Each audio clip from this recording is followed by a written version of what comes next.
जय हिंद दोस्तों।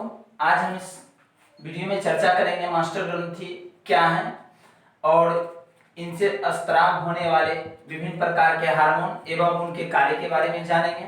इससे पिछले क्लास में हम बता चुके हैं कि यह सब हार्मोन मेरी मनुष्य के शरीर में जो पाए जाने वाले विभिन्न प्रकार की ग्रंथियां थी, कौन कौन ग्रंथियां कहाँ पर व्यवस्थित था, उन सभी के बारे में बता दिए हैं। अब हम इस क्लास में जिनमें सभी ग्रंथियों के बारे में बता चुके हैं, अब जिनमें से हम एक ग्रंथि लिए हैं, पहला जो है मास्टर ग्रंथि। इसे पिट्यूटरी ग्रंथि के नाम से भी जाना जाता है, जिसे पीयूष ग्रंथि भी कहते हैं। अब देखिए, यह जो है यानी खोपड़ी के आधारी भाग में हाइपोथैलेमस से जुड़ा हुआ रहता है। यह ग्रंथि खोपड़ी के आधारी भाग में हाइपोथैलेमस से जुड़ा हुआ रहता है। कोई भी जीव होता है यानी मानव जाति में, तो मानव जाति के मस्तिष्क के पिछले भाग में यह ग्रंथि व्यवस्थित रहता है। इसीलिए कहा जाता है किसी भी बच्चे को कभी भी पीछे मस्तिष्क के पिछले भाग पर नहीं मारना चाहिए, क्योंकि पूरा शरीर का कंट्रोल यही पिट्यूटरी ग्रंथि यानी मास्टर ग्रंथि ही करता है। तो इसलिए किसी भी बच्चे को कभी पीछे सर पे नहीं मारना चाहिए। यहाँ पे चलिए अब देखते हैं मास्टर ग्रंथि कहाँ व्यवस्थित है। तो मालूम हो गया, इनका आकार जो है मटर के दाने की आकार की होती है। याद रखिएगा, इनका आकार मटर के दाने के समान होती है। तो चलिए अब मास्टर ग्रंथि पिट्यूटरी ग्रंथि को मास्टर ग्रंथि क्यों कहते हैं ये भी जान लेते हैं। मास्टर ग्रंथि इसलिए कहा जाता है क्योंकि इनके द्वारा विभिन्न प्रकार के हार्मोन स्रावित होता है, विभिन्न प्रकार के कार्यों के लिए विभिन्न प्रकार के हार्मोन स्रावित होता है, और यह जो है विभिन्न प्रकार के ग्रंथियों को भी नियंत्रण करके रखता है। इसीलिए इसे मास्टर ग्रंथि के नाम से जाना जाता है। वैसे तो बुक में मिलेगा अधिकतर पीयूष ग्रंथि, उसी को मास्टर ग्रंथि कहते हैं। याद रखिएगा, पीयूष ग्रंथि को ही मास्टर ग्रंथि कहते हैं। क्यों कहते हैं मालूम हो गया। इस ग्रंथि का अगर हम वजन की बात करें, एग्जाम में कभी कभी कंपटीशन एग्जाम में वजन भी पूछ देता है। अगर मास्टर ग्रंथि की वजन की बात करें तो 0.06 ग्राम होता है, याद रखिएगा। और पाउंड में बात करें तो 0.02 पाउंड होता है। इनका वजन में अगर हम बात करें तो अब चलिए, ये सब क्या था, मास्टर ग्रंथि क्या था, यह कहाँ व्यवस्थित रहता है, इसका कितना वजन है, इन सभी के बारे में बता दिए हैं। अब इनसे होने वाले स्रावित हार्मोन और उनके क्या कार्य हैं उनके ऊपर चर्चा करते हैं। तो चलिए अब देखते हैं इनके स्रावित होने वाले हार्मोन पहला कौन सा है। चलिए, इनसे स्रावित होने वाला प्रथम हार्मोन क्या है। चलिए, वृद्धि हार्मोन। वृद्धि का मतलब होता है विकास। आप लोग जानते हैं वृद्धि का मतलब होता है विकास करना। किसी भी जीव के शरीर में यह हार्मोन किसी भी जीव के शरीर में हड्डियों को नियंत्रण करके रखता है। इस हार्मोन तो हड्डियों को नियंत्रण करके क्यों रखता है, क्योंकि उनका शरीर उनके ग्रोथ के हिसाब से बढ़ाता है। यानी कह सकते हैं जैसे किसी भी जीव का शरीर होता है, उसके उम्र के अनुसार आकृति आकार बनते जाता है। तो यह उसमें इसका मुख्य भूमिका होती है। ये इसी के वजह से क्या होती है कि बच्चे जब छोटे होते हैं तो जैसे जैसे उसका उम्र बढ़ते जाता है वैसे उसका शरीर की आकृति आकार बढ़ते जाता है। तो कभी कभी क्या होता है, किसी किसी बच्चे ने या किसी किसी व्यक्ति को मान लीजिए उनमें इस हार्मोन का स्त्राव अधिक हो जाता है तो लंबेपन की बीमारी आ जाती है। लेकिन जब क्या होता है, इनका स्त्राव किसी किसी बच्चों में कम हो जाती है तो उसमें बौनेपन की बीमारी हो जाती है। अगर कोई व्यक्ति बौना है तो याद रखिएगा उसमें वृद्धि हार्मोन काम नहीं करता है, अर्थात वृद्धि हार्मोन रुक जाता है। इसीलिए उसके शरीर की आकृति क्या हो जाती है, छोटे ही रह जाते हैं। तो उसमें एसटीएच हार्मोन कार्य नहीं करता है, और एसटीएच हार्मोन जब कार्य नहीं करेगा तो उनके शरीर का ग्रोथ नहीं हो पाएगा, अर्थात वह बौना रह जाएगा। एसटीएच हार्मोन का हम फुल फॉर्म लिख दिए, यानी हम कह सकते हैं वृद्धि हार्मोन को एसटीएच हार्मोन भी कहा जाता है, सोमेटोट्रोपिक हार्मोन। चलिए अब हम इनसे जो अगला हार्मोन स्रावित होता है उनके बारे में जानते हैं। चलिए अब देख लेते हैं एड्रेनोकॉर्टिकोट्रोपिक हार्मोन जो होता है, यह हार्मोन एड्रिनल कॉर्टेक्स हार्मोन को स्रावित करता है। इसे अगर हम बात करें तो एसीटीएच के नाम से भी जाना जाता है, यानी एसीटीएच हार्मोन के नाम से भी जाना जाता है। अब एड्रिनोकॉर्टेक्स हार्मोन जो होती है, यह एड्रिनोकॉर्टेक्स हार्मोन स्रावित करता है। अब एड्रिनोकॉर्टेक्स हार्मोन क्या होता है, देखिए यह हमारे शरीर में जब तनाव उत्पन्न होती है तो उस समय यह अपना कार्य करता है, यह उस समय स्त्राव होता है और उस स्थिति में कार्य करता है। जबकि कभी किसी कारणवश चोट या बीमारी होती है तो उस बीमारी में जूझन होती है शरीर में, उसमें यह महत्वपूर्ण भूमिका निभाती है, यानी उसको कम करता है। और उसके बाद यह ग्लूकोज में यानी रक्त में ग्लूकोज और इसके रक्तचाप को यानी रक्तचाप के स्तरों को क्या करता है, नियंत्रण करके रखता है। ये सब इनके द्वारा जो स्त्रावित होने वाला हार्मोन एड्रिनल कॉर्टेक्स हार्मोन जो था, एड्रिनल कॉर्टेक्सोल जिसको बोलते हैं, ये वो हमारे शरीर में इस प्रकार के कार्य करते हैं। हम कह सकते हैं जैसे तनाव की स्थिति में, चोट या बीमारी की स्थिति में जूझन का कार्य करता है, और रक्त में ग्लूकोज और उनके यानी रक्तचाप के स्तरों को नियंत्रण करके रखता है। कौन सा हार्मोन? ACTH hormone. यह इनका ये सब महत्वपूर्ण कार्य थे जो ये सब इनके शरीर को यानी शरीर में क्या करती है, यानी ये किसी भी जीव के शरीर में इन सब के कार्य को नियंत्रण करके रखने वाला हार्मोन यही हार्मोन है। तो चलिए अब हम देखते हैं ये हार्मोन स्रावित किससे होती है, तो मास्टर ग्रंथि के द्वारा स्रावित होने वाला हार्मोन, ये भी याद रखिएगा। अब मास्टर ग्रंथि के द्वारा तीसरा हार्मोन जो स्रावित होती है उनके ऊपर चर्चा करते हैं। चलिए अब तीसरा देख लेते हैं मास्टर ग्रंथि द्वारा स्रावित होने वाला हार्मोन, थायरोट्रोपिन हार्मोन, जिसे TSH हार्मोन के नाम से जाना जाता है। अब देखिएगा ये यह जो है हार्मोन शरीर में यानी थायराइड नामक अंतःस्रावित ग्रंथियों को उत्तेजित करता है। थायराइड नामक अंतःस्रावित ग्रंथि जो है यह उनको उत्तेजित करने का कार्य करता है, और इस ग्रंथियों के द्वारा जो हार्मोन स्रावित होते हैं उनके ऊपर यह नियंत्रण का भी कार्य करता है। तो जब हम थायराइड ग्रंथि के बारे में पढ़ेंगे, उनका जो कार्य पढ़ेंगे, तो उस पर यह भी नियंत्रण करके रखता है, तो उसमें सब जानकारी प्राप्त हो जाएगी। क्योंकि थायरोट्रोपिन हार्मोन यानी कौन सा हार्मोन, थायराइड अंतःस्रावी ग्रंथि को उत्तेजित करने का कार्य करता है। तो जब उनके बारे में पढ़ेंगे तो इसके ये भी उसी के अंतर्गत आ जाएगा। तो चलिए अब मास्टर ग्रंथि के द्वारा जो चौथा हार्मोन स्रावित होता है उसके बारे में जानते हैं। चलिए मास्टर ग्रंथि के द्वारा चौथा हार्मोन जो स्रावित होता है लेक्टोजेनिक हार्मोन या ल्यूटोट्रोपिक हार्मोन। अब देखिए लेक्टोजेनिक हार्मोन होता क्या है, इसे LTH के नाम से भी जाना जाता है, याद रखिएगा।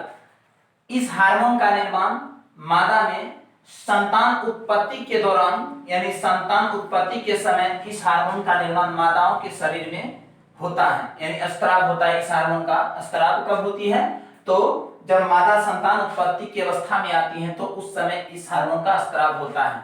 क्योंकि जब संतान उत्पत्ति हो जाती है तो उसके स्तनों में दूध का निर्माण जो होती है इसी हार्मोन के द्वारा होती है। तो हम कह सकते हैं मादाओं के शरीर में संतान उत्पत्ति के बाद स्तनों में दूध का निर्माण कौन सी हार्मोन करती है, तो LTH हार्मोन मादाओं के शरीर में दूध का यानी स्तनों में दूध का निर्माण LTH हार्मोन के द्वारा होती है। तो क्वेश्चन यही बनता है कि मादाओं के शरीर में मादाओं के स्तनों में दूध का निर्माण कौन सा हार्मोन करते हैं, तो LTH हार्मोन करते हैं। तो यह निर्माण कब होती है, तो संतान उत्पत्ति के दौरान यानी उत्पत्ति के बाद होती है। तो उसी में यह हार्मोन महत्वपूर्ण भूमिका निभाती हैं। तो चलिए अब मास्टर ग्रंथि के द्वारा पांचवा कौन सा हार्मोन स्रावित होता है उनको देखते हैं। चलिए अब देख लेते हैं इनका पांचवा ऑक्सीटोसिन हार्मोन। ये देखिए ये बहुत इंपॉर्टेंट हार्मोन है जो 12वीं के बायोलॉजी में बहुत बार पूछा गया। इस हार्मोन का कार्य ऑक्सीटोसिन हार्मोन क्या है, इसे क्वेश्चन किस प्रकार बनाता है पहले हम अभी बता देते हैं, उसके बाद आप लोग भी समझ जाइएगा। ऑक्सीटोसिन जो हार्मोन है यह हार्मोन कब स्रावित होता है इसके बारे में जान लेते हैं। जब किसी मादा की गर्भकाल पूर्ण रूप से पूर्ण हो जाती है, अर्थात गर्भकाल जो होती है 9 महीने 5 दिन या 9 महीने की होती है, तो जब इसकी गर्भकाल पूर्ण हो जाती है तो उस समय जब प्रसव की स्थिति जब आती है, गर्भकाल पूर्ण होने के बाद ही प्रसव की स्थिति आती है। तो जब प्रसव की स्थिति आती है तो प्रसव के स्थिति में यही हार्मोन कार्य करता है। तो उसने क्या कार्य करता है सो देखिए, बच्चे जब गर्भ में रहते हैं तो उस गर्भ से बच्चे को बाहर निकलने में संकुचन उत्पन्न करती हैं, जिसके दौरान बच्चे गर्भ से बाहर निकलते हैं। तो क्वेश्चन पूछा जाता है प्रसव को संकुचन करने वाला हार्मोन कौन सा है, या प्रसव के दौरान स्रावित होने वाला हार्मोन कौन सा है, तो ऑक्सीटोसिन हार्मोन है। यही प्रसव के दौरान स्रावित होने वाला हार्मोन है। इसी हार्मोन की वजह से गर्भ से बच्चे शरीर से बाहर निकलते हैं। तो इसमें क्वेश्चन बनता है प्रसव के दौरान स्रावित होने वाला हार्मोन कौन सा है, तो ऑक्सीटोसिन हार्मोन है। यह हार्मोन क्या करता है, इनके द्वारा देखिएगा मादा के स्तनों में दूध का निर्माण होता है, लेकिन इसके द्वारा निर्माण होता है और इनके द्वारा इस ऑक्सीटोसिन हार्मोन के द्वारा उसको नियंत्रण किया जाता है। ठीक, अब नियंत्रण का मतलब आप लोग जानते हैं। तो चलिए अब इस तो समझ में आ गया हो ऑक्सीटोसिन का कार्य क्या है। ये इंपॉर्टेंट है, याद रखिएगा, बहुत महत्वपूर्ण क्वेश्चन है ये, यहां से क्वेश्चन बनती है। तो चलिए अब हम अगला देख लेते हैं। मास्टर ग्रंथि के द्वारा जो छठे हार्मोन स्रावित होते हैं उनके, चलिए अब छठा देखते हैं एंटी डायबिटिक या वेसोप्रेसिन हार्मोन, जिसे एडीएच के नाम से जाना जाता है। एडीएच हार्मोन, यह देखिएगा किसी भी जीव के शरीर में जो होते हैं, अर्थात हम कह सकते हैं मानव के शरीर में यह जल संतुलन को बनाए रखने का कार्य करता है। जल संतुलन को बनाए रखने का कार्य करता है। अगर किसी भी जीव में किसी भी मानव में अगर इस हार्मोन का स्राव अगर कम हो जाती है या बंद हो जाती हैं, तो उनके शरीर में बहुमूत्रता बीमारी उत्पन्न हो जाती है। अर्थात हम कह सकते हैं यह बीमारी जो होती है, जो इस बीमारी से ग्रसित हो जाते हैं, तो उस व्यक्तियों को बार बार पेशाब की आते रहती हैं। तो याद रखिए बहुमूत्रता बीमारी जिसका हार्मोन की वजह से होती है, तो एंटी डाययूरेटिक हार्मोन की वजह से व्यक्तियों में बहुमूत्रता बीमारी उत्पन्न होती है। ये भी याद रखिए, क्यों? क्योंकि यह हार्मोन जो है हमारे शरीर में जल की नियंत्रणता को बनाए रखती है, और जब इसकी कमी होती है तो जल नियंत्रण की क्रिया, जल पूर्ण रूप से नियंत्रण हमारे शरीर में नहीं रह पाती है, जिसकी वजह से क्या होती है कि व्यक्तियों को बीमारी होती है बहुमूत्रता, और बहुमूत्रता बीमारी होती है जो व्यक्तियों को बार बार पेशाब आती है। इस बीमारी में व्यक्तियों को बार बार पेशाब आती है। तो याद रखिएगा ये पॉइंट, इस बीमारी से इस हार्मोन के स्राव न होने पर कौन सी बीमारी होगी, और यह स्राव होता है तो क्या कार्य करता है, तो दोनों बता दिए हैं। तो अगला चलिए हम देख लेते हैं मास्टर ग्रंथि के द्वारा अब सातवां जो हार्मोन होगी उनके बारे। चलिए अब सातवां देख लेते हैं जनन ग्रंथि नियंत्रण हार्मोन। जनन ग्रंथि नियंत्रण हार्मोन, जिस गोनेडोट्रोपिक हार्मोन भी बोला जाता है, जिसे जीटीएच के नाम से जानते हैं। चलिए 12वीं के जब जनन चैप्टर जब पढ़ेंगे ह्यूमन रिप्रोडक्शन, उनमें इनके बारे में अधिक से अधिक चर्चा करेंगे। तो चलिए और उनका क्या चर्चा करेंगे, इनके द्वारा जो स्रावित हार्मोन होता है उनके ऊपर चर्चा करेंगे। चलिए यह जनन नियंत्रण हार्मोन होता है, यह एक प्रकार का जनन नियंत्रण हार्मोन होता है जो मनुष्य में नर के वृषण एवं मादा के अंडाशय में स्रावित होने वाले हार्मोन्स को यह क्या करता है, नियंत्रण करके रखता है। अर्थात हम कह सकते हैं अंडाणु एवं शुक्राणुओं को निर्माण में स्रावित होने वाले जो हार्मोन्स होते हैं उनको यह क्या करता है, नियंत्रण करके रखता है। यह हार्मोन दो प्रकार के होते हैं। तो पहला कौन है, चलिए दो प्रकार के हैं, दोनों का नाम लिख लेते हैं। एक है LH हार्मोन और एक है FSH हार्मोन। तो चलिए अब इन दोनों का क्या क्या कार्य है और क्या पूरा नाम है उनके बारे में भी बता देते हैं। चलिए GTH हार्मोन दो प्रकार के होते हैं, एक LH हार्मोन एक FSH हार्मोन। ल्यूटिनाइजिंग हार्मोन और फॉलिकल उत्तेजक हार्मोन। अब देखिए ल्यूटिनाइजिंग हार्मोन जो होती है LH हार्मोन, यह नर एवं मादा दोनों में पाई जाती है। ये हार्मोन नर एवं मादा दोनों में पाई जाती है। लेकिन FSH हार्मोन फॉलिकल उत्तेजक हार्मोन ये केवल मादा में पाई जाती है। यह मादा में अंडाणुओं को फॉलिकल को बढ़ाता है, फॉलिकल को बढ़ाता यानी उत्तेजक करने का कार्य करता है ये हार्मोन। लेकिन ये हार्मोन अधिकतर कार्य करता है क्या क्या, सो पहले जान लीजिए। यह हार्मोन नर में टेस्टोस्टेरोन को संश्लेषण करता है और यह हार्मोन मादा में एस्ट्रोजन हार्मोन का संश्लेषण करता है। याद रखिएगा, एलएच हार्मोन जो होता है नर एवं मादा में अलग अलग कार्य करता है। एलएच जो हार्मोन होता है ल्यूटिनाइजिंग हार्मोन, ल्यूटिनाइजिंग हार्मोन जो है ये जो है नर एवं मादा में अलग अलग कार्य करता है।